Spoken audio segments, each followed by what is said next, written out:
رخصتنەکە مرۆڤی لە عفرینێت بێژە بن پێکردنێن لە هەرێمێ بە شێوەیەکی پلانکری تێنە ئەنجامدان نە بشێوەیەکی فەردی یان تەکانەنە.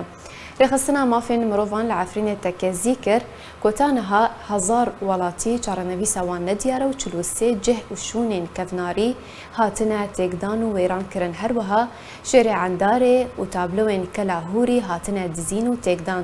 Rexistina navborê got jî ku her cih û şûn û qadek ji bo navên Erebî û Tirkî hatine guhertin, guhertina demografî tê encamdan û bajar û bajarok Ereb û Tirkman têde bicî kirin. Li şûna karmendên Kurd Ereb têne destnîşan kirin û di polîsên leşkerî û sivîl de Kurd nayên pejirandin. Rexistinê da zanîn jî ku ji bilî desteserkirin û diziya mal û milkê Kurdan beriya çend rojan çekdarên Semerqend avêtin ser gundê Keferdelê jorîn û 15 welatî revandin. Piraniya wan Ereb bûn da ku malbatên xwe di malan de bicî bikin. Lê piştî demekê hatin berdan, rastî lêdan û işkenceyê jî hatibûn.